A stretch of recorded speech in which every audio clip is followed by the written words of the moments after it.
¿Sabes que lo kawaii ha revolucionado el mundo a tal nivel que consiguió que millones de personas utilizaran un nuevo estilo de escritura, lo cute y lo adorable traspasase fronteras, muchas personas se rebelasen contra el sistema y este estilo kawaii fuese una de las fuentes de inspiración para algunos de los artistas actuales más conocidos? Pues espero que no, porque si no me quedo sin vídeo.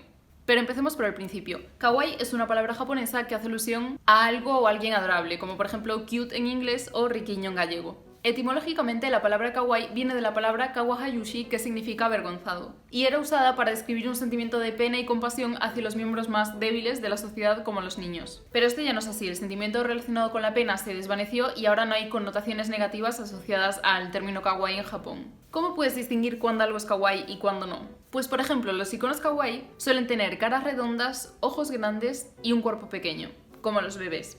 Podemos ver la influencia de esta estética en marcas de occidente como por ejemplo Mr. Wonderful o incluso en la escena musical actual. Como por ejemplo en el videoclip de Yonaguni de Bad Bunny, en la portada de la canción Hoy duermo solo de Frank Lauren, en el videoclip de Síguelo bailando de Ozuna, la canción de Chicken Teriyaki de Rosalía o temas como La noche de anoche en el que Rosalía dice que yo me iría otra vez para Japón, la paleta es dulce, azúcar de algodón. Y es que las ilustraciones kawaii suelen utilizar tonalidades pasteles y es poco común que usen colores fluorescentes o muy histriónicos.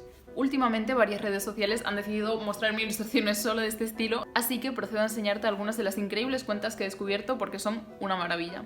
Para hablar de por qué las cosas kawaii nos llaman la atención, tenemos que citar la teoría de Konrad Lorenz, definida como The Baby Schema. Según él, elementos visuales como una frente, ojos, cabeza y mejillas grandes causan sentimientos agradables y un deseo de proteger y cuidar a su objeto. También se dice que esto supuestamente afecta más a las mujeres porque apela a nuestros instintos maternales. XD LOL, por favor, Conrad, por favor. Así que ahora, obviando este último punto, sabemos que los humanos estamos biológicamente predispuestos a apreciar y a que nos gusten las cosas cookies. Pero seguro que ahora te estás preguntando qué originó toda esta industria de lo cute. Según Sharon Kinsella y su artículo Cuties in Japan, el surgimiento del término moderno kawaii a principios de los 70 coincide con los inicios de un estilo de moda infantil y de un estilo adorable de escritura a mano que alcanzó gran popularidad. En 1974, un gran número de personas, especialmente mujeres, empezaron a escribir utilizando un nuevo estilo basado en caracteres infantiles. 4 años más tarde se convirtió en un fenómeno nacional y en 1985 se estimó que más de 5 millones de personas estaban utilizando esta nueva forma de escribir. Esto es muy fuerte, ¿estás flipando? Porque deberías. Es importante entender que antes de esta revolución la escritura tradicional japonesa era vertical y con trazos gruesos, mientras que el nuevo estilo, conocido como Marumoji, era escrito lateralmente con trazos muy finos. ¿Y quién usaba este estilo de escritura? Pues principalmente las chicas adolescentes. Una cosa muy curiosa es que también incluían caracteres random ingleses o viñetas y caricaturas.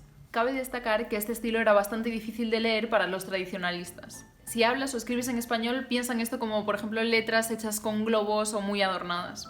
Poco difícil de leer, pero chulísimo. Kinsella dice que el formato de izquierda a derecha y la inclusión de caracteres ingleses sugiere que las adolescentes se estaban rebelando contra las costumbres tradicionales japonesas. Así que podemos decir que la cultura kawaii surgió como una tendencia literaria underground y se expandió a partir de ahí. Kinsella afirma que la cultura kawaii se originó entre la juventud, pero detalla que el boom de consumo que empezó en los años 70 llevó a las empresas a capitalizar esta tendencia.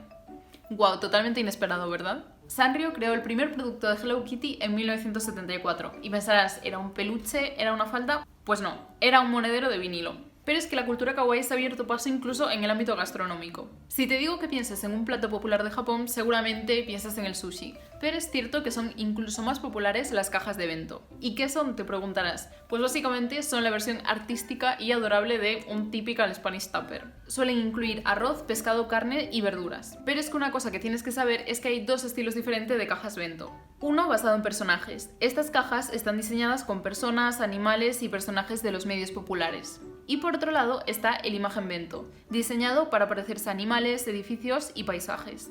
Si nos vamos al mundo del arte tenemos que hablar de Takashi Murakami, que ha desarrollado su propio conjunto de personajes cute, aunque esto no quita que algunos sean un poco inquietantes. De hecho, el estilo kawaii ha evolucionado en varios subgéneros que son Guro kawaii, Ero kawaii, Kimo kawaii y Busu kawaii. Murakami es uno de los artistas más famosos en Japón y es conocido por ser el fundador del movimiento Superflat. Superflat se basa en la obsesión por la ternura de Japón, específicamente en el anime y el manga. Difumina la línea entre las bellas artes y la cultura comercial. Algunos de los personajes más reconocibles del artista incluyen sus flores sonrientes y el icónico Mr. Dog. Pero si quieres saber quién es considerado como el padre de la cultura kawaii, tienes que conocer a Sebastián Masuda. De hecho, fue nombrado embajador cultural de Japón en 2017, tiene una famosa tienda de ropa y también creó un local llamado Kawaii Monster Café. Él anima a las nuevas generaciones a que organicen desfiles, creen comunidades y hagan cosas nuevas y diferentes, pero que al mismo tiempo mantengan el espíritu y la parte más profunda del movimiento kawaii. Así que vamos a hablar del ámbito de la moda porque es súper interesante. En los años 70 y 80, los colores pastel como el rosa o el azul eran elecciones de color populares. Las prendas solían tener volantes, mangas acampanadas y lazos. Pero a finales de los 80 esto cambia. La moda kawaii se convirtió en más andrógina, las mujeres dejaron de lado los colores pastel y los lazos y utilizaban jerseys ajustados, sombreros atrevidos, pantalones anchos, etc. En los años 80 la cultura kawaii cayó en picado, pero en los años 90 muchos bancos se declararon en bancarrota y esto ayudó muchísimo a la cultura kawaii. ¿Qué sentido tiene esto? Te preguntarás. Pues mucho, porque las compañías acabaron volviendo a lo kawaii para volver a incrementar sus ingresos. Al final el kawaii está bastante relacionado con el consumismo, así que luego hablaremos del tema. Por ejemplo, tanto en Tamagotchi como en Pokémon confiaron en el marketing de personajes en vez de en el marketing tradicional. Y en este tiempo las marcas no solo se dirigían a los jóvenes, sino que también se dirigían a los adultos de los inicios de la tendencia kawaii de los años 70 y 80. En el año 2000, la base de clientes principal de Hello Kitty eran mujeres adultas de entre 18 y 40 años. En 1992, Gisela realizó unas encuestas en las calles de Tokio, básicamente preguntando a adultos jóvenes cómo se sentían acerca de la vida adulta. Y estos son los resultados. Aunque algunos encuestados dieron valoraciones positivas de la edad adulta, describiéndolo como un periodo de libertad y potencial, la gran mayoría de los encuestados describió la edad adulta como un periodo sombrío de la vida. Me siento identificada. Se dio cuenta de que la impresión más común de la edad adulta era que tenían demasiadas responsabilidades en la sociedad, familia, trabajo, etc. Las mujeres jóvenes, incluso más que los hombres jóvenes, hablaban del deseo de permanecer libres, solteras y jóvenes, ya que cuando crecían y se casaban, su papel social era posiblemente más opresivo que el de un hombre. También se dice que hay mujeres que recurren a la kawaii como una forma de rebelión, ya que la ternura no tiene por qué ser inherentemente sumisa. Es verdad que en Occidente quizás percibimos la rebelión como algo más agresivo, por ejemplo el movimiento punk. Y eso no quiere decir que en Japón hubiese subculturas mucho más provocativas o políticas. Y también es cierto que los adolescentes en Occidente piensan que se rebelan fumando, bebiendo, saliendo de fiesta, etc. Pero, por ejemplo, los jóvenes japoneses actúan en contra de la autoridad adulta al adoptar actitudes como más regresivas, aunque obviamente no se puede generalizar en ninguno de los dos casos. Es importante recordar que la cultura kawaii se originó a través de la letra de una niña, y en ese momento educadores, padres y otros adultos consideraban esta escritura a mano como una práctica social desviada. Algunas escuelas incluso lo prohibieron. Si te fijas, una característica curiosa es que las mascotas japonesas populares como Kumamon y Gudetama tienen la cara poco expresiva. A pesar de que sus bocas están creando algún tipo de expresión, no es una cara sonriente súper clara como la de Mickey Mouse, por ejemplo. De hecho, Hello Kitty ni siquiera tiene boca. Nakajima Seiji de Sanrio dice: sin la boca es más fácil imaginar sus acciones. Si Hello Kitty estuviera sonriendo todo el tiempo y acabas de romper con tu novio o algo así y estás muy triste, lo último que querrías ver sería a una Hello Kitty sonriente. Sin boca te puedes imaginar que está triste contigo. Seguramente conozcas a Hello Kitty y seguramente hayas visto alguna vez a este gato en GIFs o stickers de redes sociales. Así que procedo a enseñarte algo que tienes que ver sí o sí, que es la colaboración entre Hello Kitty y Pusheen. Como puedes ver, han colaborado creando zapatillas de estar por casa, camisetas, mochilas, tazas, llaveros, libretas, etc.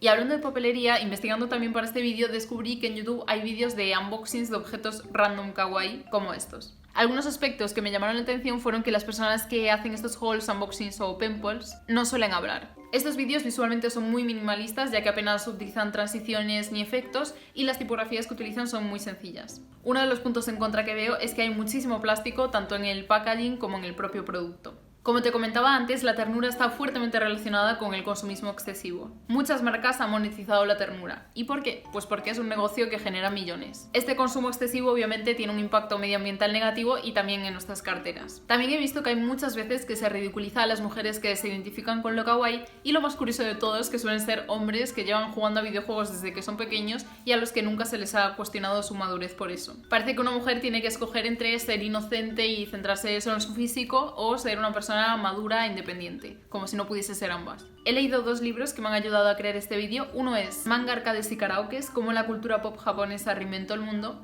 en el que se habla, por ejemplo, del esfuerzo que se pone en Japón tanto en la presentación del propio objeto, es decir, en el packaging, como el diseño del objeto en sí. Y el otro libro es El diseño emocional, por qué nos gustan o no los objetos cotidianos. Este último es muy interesante también porque habla de, por ejemplo, aspectos como la utilidad frente a la belleza. Si te apetece leerlos, te dejo el link en la cajita de descripción y también en mi People. Este es el vídeo que más tiempo me ha llevado a hacer de mi canal, así que por favor, si te ha gustado, dale like, comenta, suscríbete si no estás suscrito, lo cual sería muy fuerte a estas alturas, por favor. Y si quieres enviárselo a tus amigos, pues yo te hago una escultura. Pues ya estaría.